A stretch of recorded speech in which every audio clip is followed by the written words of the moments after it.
this is Mesh and welcome to another Westworld recap video. So this is for Season 2, Episode 9. This episode was unbelievably intense. It went from one anxious scene to the next. But let's jump right into the main concentration of this episode, which was of course William and his daughter and his wife. So we see in detail those flashbacks we've seen for a while now. So the full scenario around his wife's suicide, no real trickery with that.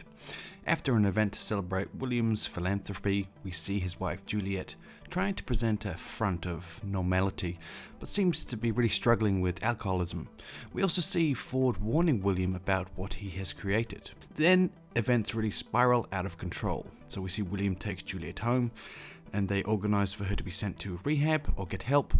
But what Emily didn't see was the confession William gave to Juliet. So he confirmed to her all her fears. Then she also found the profile key, which he stashed inside a book. So that was all she really needed, and the rest is history. So then move on to the scene, which was really shocking. So William really struggling with reality, and his daughter Emily, so questioning her about everything.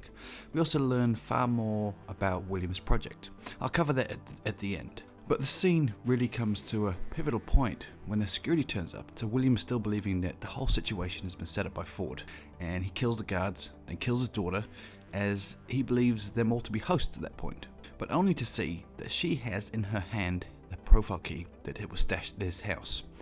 So it was in fact his daughter that he has just gunned down. So a very powerful scene, really quite shocking.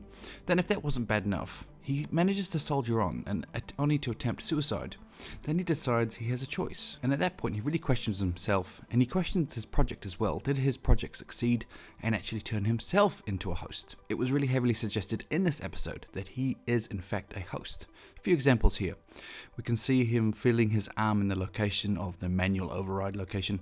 We can see the claims of Juliet, his wife, that he is a fake, a fraud. Also his speech could not only be admitting his guilt or his general evil, but also a confession that he is a host, saying that he isn't meant for this world. We also see him scanned for the C6 explosive.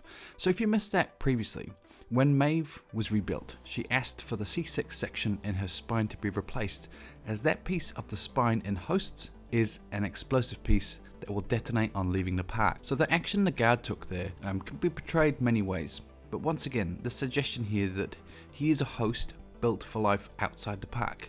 If he was human, why would they need to scan him for spinal explosives? Then we finally see him dig a knife into his arm, looking for the manual override. So all in all, from this episode, it looks like William is a host and a successful conscious transfer from his own project. Now let's quickly cover Bernard. So Bernard is witness to Charlotte Hale trialing the transmitter technology with Clement. Very powerful consequences there.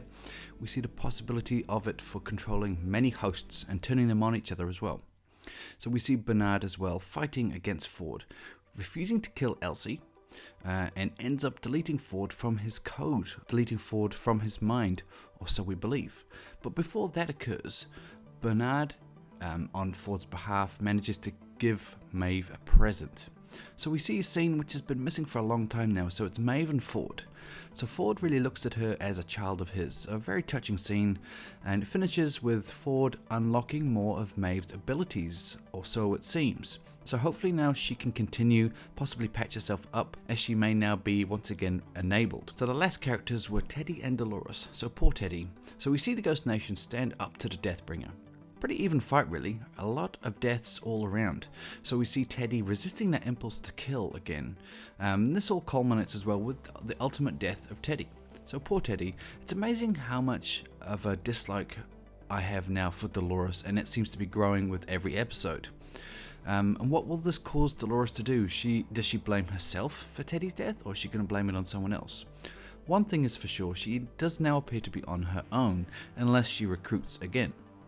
So those are the three main story arcs in this episode. Some major reveals here, some major character deaths. So Teddy, Juliet, Emily, perhaps William is a host after all, which has been a theory for a while now.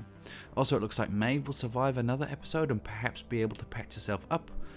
We've learnt an in-depth information around the Valley Beyond, so it's William's project of course, so a combination of many points that we've learnt in this season, so capturing guests' DNA, the story, also scanning their consciousness, so with the help of scanners in their hats, so a way to record the internal cognition. It's a really fantastic idea. So we see Bernard's explanation to Elsie of the Valley Beyond as well. So his explanation is replicating their cognition, turning guests into hosts. That's what the facility is. All the guests laid bare on code, and it's all called the Forge. It's Dolores' explanation is the key is in the Valley Beyond. It was meant as a tool to ensure immortality. So it would seem that we are getting the storyline very loosely based off that future world plot that I have mentioned in previous episodes. But I'm sure we'll have many twists and turns in the next episode anyway. So final 2 points I want to mention here. So the book that William stores his profile in, I thought this was quite interesting. So it was called The Slaughterhouse 5. So interesting enough, the story about that is a non-linear story about the events of becoming clear through flashbacks or time travel experiences from an unreliable narrator.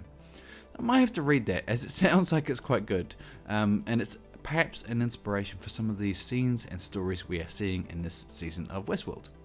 And finally, kind of a crazy thing here, in this picture, in this scene, is this Sam Neill? For me, it certainly looks like him, and as crazy as it sounds, it might make a bit of sense as well, as Luke and Chris Hemsworth, obviously brothers. Luke is within Westworld, so we've seen both of these brothers also recently in Thor Ragnarok, along with Anthony Hopkins. And funny enough, Sam Neill was in it as well. So perhaps we're seeing these characters all coming together and having a bit of fun. So we might also see Chris Hemsworth in the extras somewhere as well. I thought it was quite interesting and quite funny. But anyway, I shall leave this video here. I hope you enjoyed it. Let me know your thoughts, of course. If you subscribe for future content, leave some feedback below. And until next time, this is Mesh, and I'll see you later.